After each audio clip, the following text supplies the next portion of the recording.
Hola, mi nombre es Jonathan Reyes Alvarado y soy alumno de la Benemérita Universidad Autónoma de Puebla. Hoy les hablaré sobre el libro de Nicolás Maquiavelo titulado El Príncipe, relacionado con la materia de Teoría del Estado. Les haré un pequeño resumen sobre cada capítulo. Capítulo 1. De las distintas clases de principados y de las formas en que todos los estados o dominaciones que han ejercido o ejercen soberanía sobre los hombres han sido o repúblicas o principados. Capítulo 2. De los principados hereditarios. Es más fácil conservar un estado hereditario que uno nuevo, ya que basta con no alterar el orden de los antiguos príncipes, de tal modo que si el príncipe tiene poca inteligencia, se mantendrá en su estado, al menos que una fuerza lo arroje de él, y así solo tendrá que esperar para reconquistarlo con el primer tropiezo del usurpador. Capítulo 3. De los principados mixtos y capítulo 4. ¿Por qué el reino de Darío ocupado por Alejandro no se sublevó contra los sucesores de este después de su muerte? Estos dos capítulos nos hablan sobre los problemas que surgen cuando son nuevos o conquistas, también llamados principados mixtos. La dificultad es la incertidumbre. Cuando los hombres cambian con gusto a su señor, creyendo mejorar con esto, impulsan a tomar las armas contra él. Esto obliga a los príncipes a ofender a sus nuevos súbditos con tropas. De modo que tienes muchos enemigos que ofendiste al tomar el principado y no puedes conservar a los que te han ayudado a conquistar, debido a que no puedes satisfacerlos como ellos lo esperaban. Porque siempre que se tengan ejércitos poderosos, se tiene la necesidad de la colaboración de los provincianos. Los que no estén acostumbrados a vivir libres se pueden conservar más fácilmente, solo hace falta borrar la línea del príncipe que los gobernaba. Pero cuando se conquista una provincia con religión, costumbres e idiomas diferentes, es más difícil.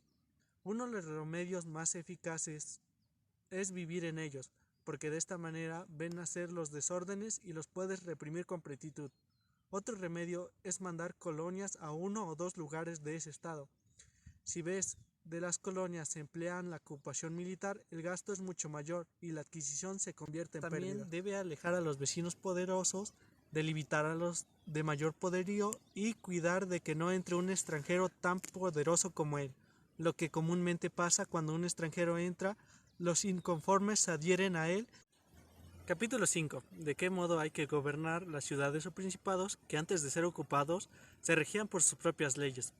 Lo primero, destruirlos, después radicar en él y por último dejarlo seguir con sus propias leyes, obligarlo a pagar tributos y establecer un gobierno con un limitado número de personas. Capítulo 6. De los principados nuevos que se adquieren con las armas propias y el talento personal. Capítulo 7. De los principados nuevos que se adquieren con armas o fortuna de otro. Capítulo 8. De los que llegaron al principado mediante crímenes. Y capítulo 9. Del principado civil. Estos capítulos nos hablan sobre la forma de conseguir un principado. Estos capítulos nos hablan sobre las formas de conseguir un principado. El primero nos dice que los hombres casi siempre siguen los pasos de otro. Los principados de nueva creación son más fáciles o más difíciles de conservar dependiendo de lo hábil del príncipe. Y dado que un hombre se convierte de la nada en un príncipe, se debe a suerte o habilidad. La habilidad se debe ocupar la situación propicia y darle una forma conveniente. El siguiente capítulo nos habla sobre los que adquieren un principado por la fortuna, una cosa insegura y tiende a caer más fácilmente. El siguiente capítulo nos habla sobre los que llegaron mediante crímenes. Estos tomaron un camino de perversidades y aptitudes negativas y en su mayoría terminaron mal. Capítulo 9 del Principado Civil. Este nos habla sobre el apoyo de la población a un ciudadano para llegar a convertirse en un príncipe. Capítulo 10. Cómo deben de medirse las fuerzas de todos los principados. Este capítulo nos habla sobre dos modos y nos dice que se dividirán entre los que pueden presentar batalla en un sitio abierto y los que no pueden. Los que no pueden deberían de centrarse en ciudades fortificadas y levantar muros para que no sean invadidos. 11. De los principados eclesiásticos. En este capítulo Maquiavelo nos habla de que son más fáciles de conservar, debido a que estos fueron elegidos por autoridades y no tienen peligro de una sublevación. Capítulo 12. De las distintas clases de milicias y de los soldados mercenarios. Capítulo 13. De los soldados auxiliares mixtos y propicios. Capítulo 14. De los deberes de un príncipe para con la milicia. Estos 3 capítulos nos hablan sobre el poderío que tiene un principado o una ciudad en términos de ejército. Las milicias son los ejércitos que el soldado tiene y los soldados mercenarios son los pagados por el príncipe para defender una ciudad. Maquiavelo nos dice que los soldados mercenarios no son recomendables debido a que solo buscan la fortuna del príncipe y que en momentos de angustia nos dejarán solos. Nos dice que lo mejor es tener ejércitos propios, ya que los mixtos serán poco efectivos y los auxiliares serán inútiles. En cambio, los propios tendrán un deber y así seguirán al príncipe hasta su caída. Capítulo 15. De aquellas cosas por las cuales los hombres, especialmente los príncipes, son alabados o censurados. Capítulo 16. De la prodigalidad y de la avaricia. Capítulo 17. De la crueldad y la clemencia, y si es mejor ser amado que temido o ser temido que amado. Capítulo 18. De qué modo los príncipes deben cumplir sus promesas. Y capítulo 19. De qué modo debe evitarse ser despreciado y odiado. Estos 5 capítulos nos hablan sobre la forma que un príncipe debe de comportarse con sus súbditos. Maquiavelo nos relata que siempre debes de poner al pueblo contento, que nunca debes de ponerlos en tu contra debido a que es más fácil controlar un pueblo contento que a uno furioso. Pero también habla sobre que no tienes que rebajarse demasiado al momento de tratar con sus gobernados, siempre cuidando de la justicia y el respeto hacia el pueblo, prevaleciendo siempre la realeza. Capítulo 20. Si las fortalezas y otras muchas cosas que los príncipes hacen son útiles o no. Los príncipes, para conservar el Estado, desarman a sus súbditos, dividen al Estado, favorecen a sus enemigos, algunos se esfuerzan por atraer a sus enemigos, construyen fortalezas y otros las arrasan.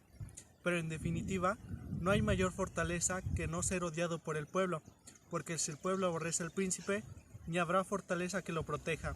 Y Maquiavelo termina diciéndonos que elogiará tanto a el que levante fortalezas como al que no, pero censura a todo al que, confiando en las fortalezas, no teme ser odiado por el pueblo. Capítulo 21. ¿Cómo debe comportarse un príncipe para ser estimado? Capítulo 22. De los secretarios del príncipe. Y capítulo 23. ¿Cómo huir de los aduladores? Estos 3 capítulos nos hablan sobre qué consejos los príncipes pueden escuchar y seguir y de qué persona se tiene que rodear este. El primer capítulo nos dice que los príncipes deben de realizar grandes proezas y mostrar raras virtudes para ganarse el pueblo. El segundo, de las personas con las que se debe contar el príncipe, además que nos expresa que no debemos de darle tanto poder ni hacer caso a todos sus consejos. Capítulo 24. ¿Por qué los príncipes de Italia perdieron sus estados? Capítulo 25. Del poder de la fortuna en las cosas humanas y de los medios para oponerse. Y capítulo 26. Exhortación a liberar Italia de los bárbaros. En estos últimos 3 capítulos Maquiavelo opina sobre la situación que vivía en Italia en ese entonces, además de que hace un llamado a su población para que se levanten y exijan mejor calidad de vida. Para terminar este video hablaré sobre la relación del libro con la materia teoría del Estado. El libro de Nicolás Maquiavelo nos habla de las formas en que se cimienta el Estado, las transformaciones que vivió a lo largo del tiempo, la forma en que se estructura, cuál era la forma para que se creara un Estado estable y que pudiera prosperar. Además nos daba algunos ejemplos y al final de su libro hace un llamado a un Estado para poder ejercer su soberanía y cambiar la forma en que se vivía en ese entonces. Con esto podemos concluir que el libro nos habla sobre los conceptos más importantes del Estado, como lo hemos estudiado en estas semanas en la materia. Con esto me refiero en qué se creó un Estado y sus características. Gracias por escucharme.